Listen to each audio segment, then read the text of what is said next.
Totally dependable, plumbing and electrical. 0800 get Laser. Celebrating 25 years of Laser, I'm Kyle, the GM of Laser Group, and this is Laser Across the Network, where legacy meets leadership. I believed in the company, believed that, Laser's such a good brand, and we were strong even through those quiet times that I wanted to do it. It's really neat to be sitting down with you, Steve, and you, Brady, from Laser Electrical Whangārei, and you're here for the purposes that you're relatively new owners of that business, but in its own right, quite successful and with a neat brand. Steve, I'll let you go first. Steve Pascoe. Wow. I born and bred in the far north, did my apprenticeship up there, and then did like so many people, went off travelling, went through Australia and then Europe and all those sort of places, and came back to Whangārei, and that's when I met Trigger and Kirsty, and I was their first electrician. It's funny how many people talk about I was the first apprentice or I was the first X or, yep. I've been with these guys for 10, 15, 20 years in some instances, and that story is replicated across our network, and I think it gives us a really neat fabric. So good introduction, Steve. Brady, what about for you? So I started with these guys as an apprentice and done my time there, went for a little bit of an OE and then came back and decided to move on to another company and give that a go. Grass is greener sort of thing, and then done that for 4 or so years, and then a role came back, got the opportunity to buy in with Steve. There's a lot of times where Laser pollinates other people across the industry, and you're that example. You've gone away but then boomeranged back, and so what was it that had you stay in touch and want to come back? It was mainly just knowing them, how good they are, that made it easy. You guys I could hold you up as people whom have been successful across your careers, and then the transition process, which can sometimes get quite muddy, how you come out the other side as now successful owners yourselves. But you guys are the buyers in this instance, right? So what first precipitated that conversation with the Trigs to go, hey mate, do you want to be a business partner? For me, originally, way back, it was the same thing. Long in the tooth again, mate. Yeah. I'd been on the tools with them for, say, 5 years, and I was ready to do something else, and I approached them and said, hey, is there a chance to buy in? Otherwise, I'm probably going to go and do my own thing. And they were keen. They were like, yeah, absolutely. And we were quite a bit smaller back then. It seemed like a lot easier process. We just sort of went, hey, I think about this much, signed some documents, done. And that's quite a ballsy conversation for a young fella at the time, maybe to have, right? So what pushed you into that was it that you were pushed into that conversation because otherwise you were going to leave, or was it that you actually saw value in the business which was important to be part of? I saw value in the business. It was right through one of the recessions. Might have been 2006, 2008, something like that. I believed in the company, believed that, Laser's such a good brand. We were strong even through those quiet times that I wanted to do it. So I just made the call. That's what I wanted to do, and they were happy to offer that to me. Did that change the way that you worked, behaved, thought, contributed? Did you go from, my language, not giving a shit to now I'm an owner in this and I've got to mind every dollar? I don't know. I didn't change too much. I already was like that. I was doing it for the business, for them, I had the passion for it. I loved it. So it just felt like a natural progression to buy in. Nothing changed too much apart from that partnership. So then you get that real partnership and, going away to conferences and doing a bit more and learning a little bit more on the other side of things and the numbers and all that sort of stuff. Brady, was it similar for you where someone without skin in the game to someone who now has additional responsibilities as a shareholder and a director? How have you found that, and have you changed? Like going from a worker to a manager was a good step in between. And here you are today, right, as business partners. And so and Brady, I'm going to ask you first, to know that the business relationship was going to work with Steve, what were those things that you saw in that? We work pretty well together. We've worked last 5 years. We're pretty yin and yang. If I get fired up at something, he'll cool me down, and then same. I've never seen it, Brady. Yeah, it happens. But yeah, Steve's pretty cruisy, so he kind of levels it right out. He's here, so it was pretty easy to work with him. Yeah, and there's a whole financial discussion to have here too, right? But you just mentioned yin and yang. Mate, you're OCD with your desk, we know, and you're often teased for that. Everything's squared away. Steve, how does the differences in terms of your style of working impact, both good and bad? Mostly good. It's really worked well. It's been positive the whole time. We were just saying, we haven't really, even with all the stresses, day-to-day stuff, haven't really had any issues. We can talk openly to each other. Brady's very meticulous. I'm a little bit more cruisy, so that it does. It balances each other out. And I want to talk a little bit more about the trigs. So how important were those guys in helping you come on this journey? Because when you've gone, hey, I want to buy in, and they've gone, great idea, they've obviously seen something in you as well, right? But how have they fostered that transition and opportunity for them to pop out the top and for you to come through? Yeah, I mean, they were great the whole way through, weren't they? Like, I mean, Ryan yourself, fun, the life of the party. Dangerously so. Like, yeah. They would always give us the opportunities to do whatever we wanted to, really, or if we had ideas to do something, go in a certain direction. Originally coming into the office off the tools, they just said, here's the tools to do the job, go for it. And if we needed a hand, we can, but kind of develop it in your own way. And then when you spoke before about when you bought in it, was it 33%? 33, yeah. And was that the figure on day one as well? Yeah.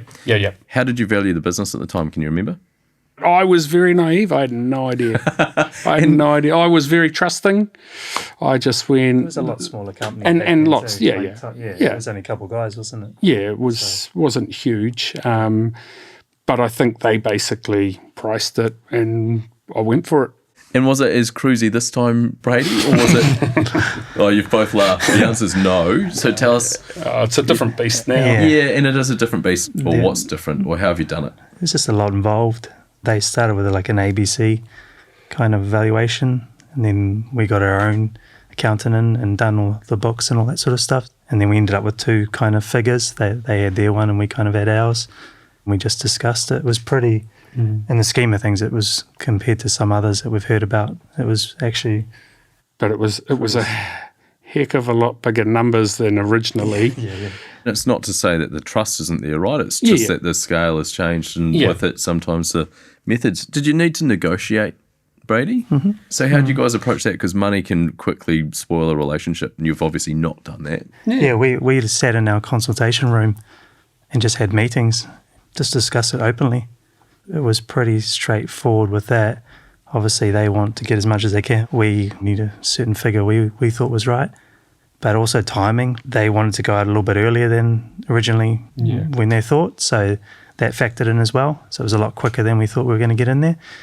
Can I talk about how you financed it, Brady? And you can go, Kyle, bugger off. But, when you're talking about a big business, it's seen significant growth, it's got a wonderful brand, you've got a great team, that comes with a lot of cash, which people don't have lying around the back of the couch, right? So what was that process like for you? We knew the timing, so I had to cut back on quite a lot of Smashed things. avocado on toast? Yeah, cut down on everything, just kind of... Just Wine because Reds and not Peronis? Yeah, we knew the banks were going to be tight. Yeah, basically we went to the bank and just said, hey, we're looking to buy this business. This is a roundabout, and then we had to go back and do all our sort of investigation work. And so what did the bank need to see from you? Was it the financials of the business for the past couple of years, your own income and savings and percentages and things like that? Were there other strenuous things in that, or was it actually relatively straightforward once you got into it? Relatively, like we had to you put the house on the line, all other... Yeah, that's your assets and, mainly how the business has been performing. So as long as the business can cover the debts that are going to be there and they feel that, they can trust that we're going to do that, then they were pretty good. It helped being part of Laser for that because they recognised the brand and the strength of that. When we talk about culture and maintaining relationships as well, how did the team react to it? Yeah, it was a bit of that's probably one of the scarier things because we've got a real good team. So a really, really good bunch of guys. So that was a big nervous thing. It's always a worry that the guys will stay on and happy, with the way we do things and that sort of thing. So, but yeah, so far it's been great. And you spoke about the guys having forms to sign. There'll be a lot of people listening who go, fuck, what form's that? Like you will have had professional advisors, lawyers and whatnot talking about how to move an employee, a team member from company A to company B and those sorts of things. And so was that like getting lending, Brady, was that relatively straightforward as well? Yeah, because we started the whole new company. Yep. So yeah, everything had to change over. And where you got it's relatively easy, what's the one thing you'd do differently given your time again? The hardest part is negotiating. We just had to all sit in a room together. We didn't have any other professional people involved with that. It was probably slightly easier that I was already an owner. But if you were just workers and the bosses trying to sit down and negotiate where you're normally used to being told what to do, and you want to push back and go, hang on, no, that's a really interesting perspective, because you've got Brady who you want to come in at a fair price, but then at the same time he's buying part of your business for want of a better term. So you want to maximise your ROI. Steve was literally on both sides of the table.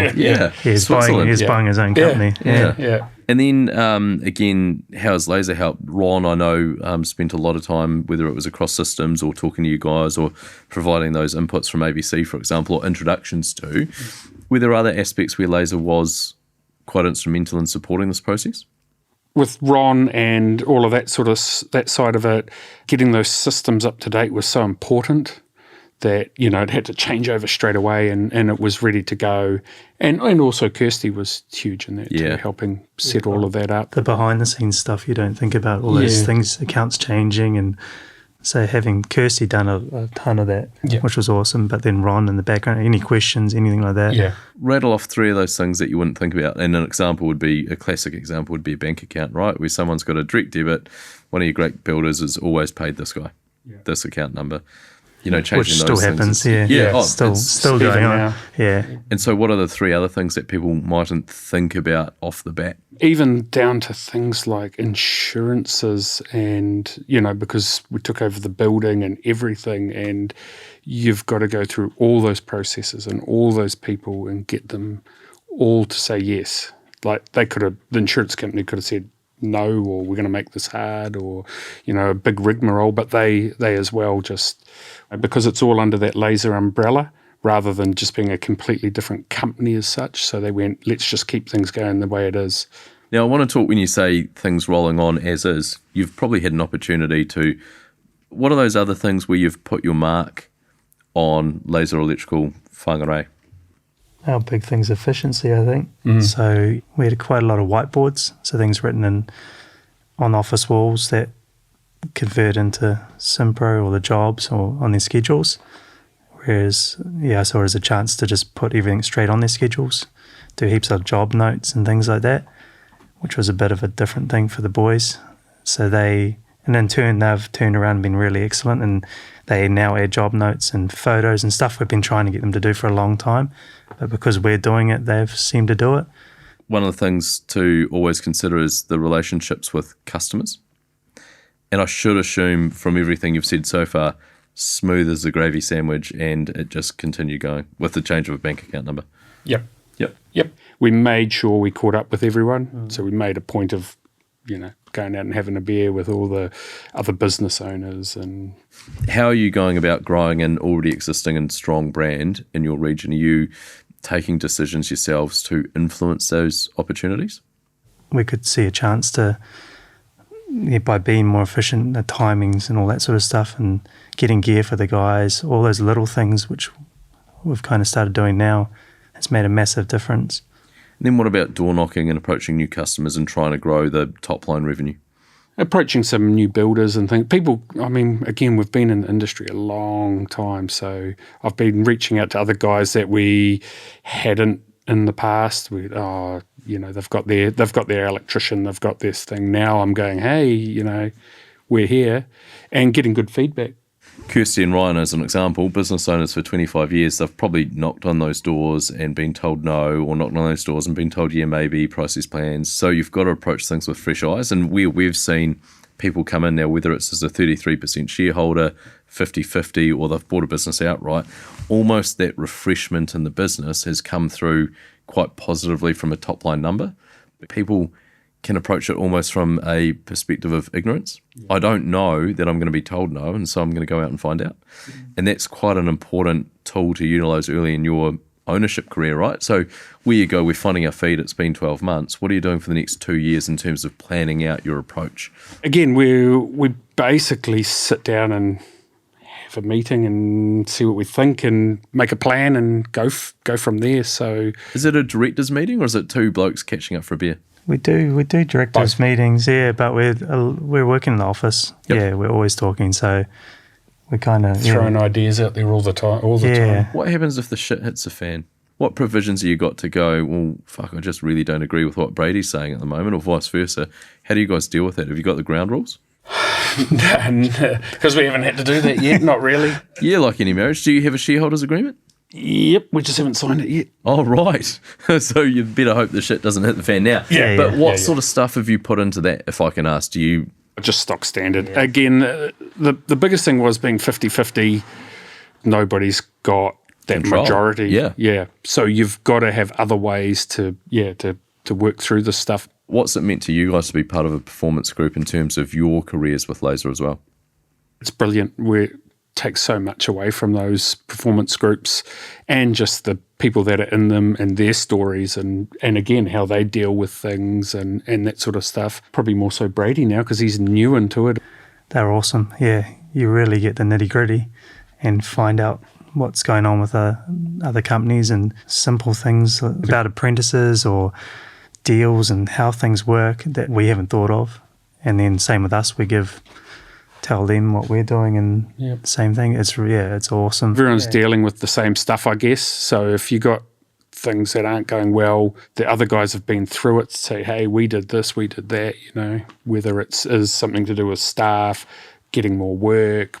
If I had to have you guys summarise in terms of how you've bought into a business, why it's been important for your careers and what you've learned from it, what are the two biggest things that you've thought about that's made it a successful transition for you guys? So this transition's been great. It's just a breath of fresh air with Brady in here and just excited again, looking to the future and how we can make things bigger and better. And now we can just sit down and do it. If we think something's good or something's going to work, we just get stuck in. And everyone else sees it as well as one of the big benefits, whether it's our staff, and they see how pumped and into it we are, but also say the housing companies and those guys, and they see us back in there right at the front, right in their faces. What can we do? How can we make ours better? They calling a lot more and dropping in. We see them a lot more now. And then does that, when you talk about that translating to the team, Brady, does that mean the team's got a greater appetite to try new things? And how do you take benefit of that? Like if we suggest something or have other work, they jump on it now. Yeah, it has made a difference in that. Last question from me before I do a wee summary is you told the story earlier on about boomeranging. You went away for a period of 3 or 4 years. Is there anyone across the Northland region, don't name them, but do you see this as an opportunity to go out to those people and go, refreshed, energetic, here's some of the benefits. You've always been a good dude. How about a pie and a pint? Yeah, one of the builders I was talking about that I went to that we haven't worked for, they've just bought the business off of their boss. So guy I know, mate, hadn't approached the boss, know them really, really well, bumped into him and he said, oh, we just bought the business. That's when I said, well, let's catch up for a beer. And he said, I reckon that's a good idea, So it's whole new networks coming together as well. Probably one of the important things that we skipped across, get a good accountant. Yeah? Really, really good accountant. Ours is a business mentor. Fantastic.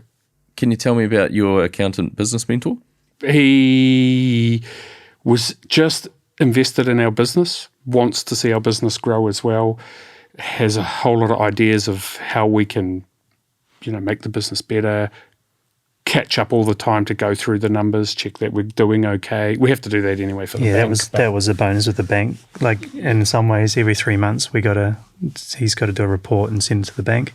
but guess we explains talked it. about professional advisors, across the sale process, but Yep. equally important afterwards. And we spoke about Ron as a business performance manager, and he can give you the laser insight. But is he an accountant first or a business mentor first? Accountant. And then how does he behave as a business mentor that benefits you guys? Just advice. Even if it's us asking him questions on directions of the business or, certain stuff, then he'll tell us what he thinks and ways to manage things better. But he really explains the accounting side of it because, we're not accountants. And nor have you had to be with someone like Kirsty. And Kirsty business, took right? care of So everything as an accountant herself. Steve and Natalie have had to kind of fill that role. Yep. So you've learned heaps, but it's all those figures, and it's knowing if it's going up and down and or if we need to do more or what we need to do. But he's awesome for that. Bigger numbers are better, mate. Yeah. Yep. What are the gaps that you've had to fill in the business as the previous owners have departed? We're not afraid to phone people either. Rely on the experts that know their field. They're all so helpful. Now, is that the benefit of Laser or the benefit of being business owners? People we use are through Laser, but it's being business owners as well, not being afraid to ask for help. Yeah. Don't sit there and go, I don't know what I'm doing. And generally, most people are willing. We invited you guys to this podcast because we see the story and the success that you've derived from that. I think both as a mate and someone who's seen you guys grow, but also from a Laser perspective, we're really excited for. And so from me, thanks for joining us. Thank you. Cheers. Awesome. If you've enjoyed the episode, subscribe, like and follow where you get all your podcasts. Give us a review and find us at lasergroup.co.nz. And here's to another 25 years. 0800 get laser.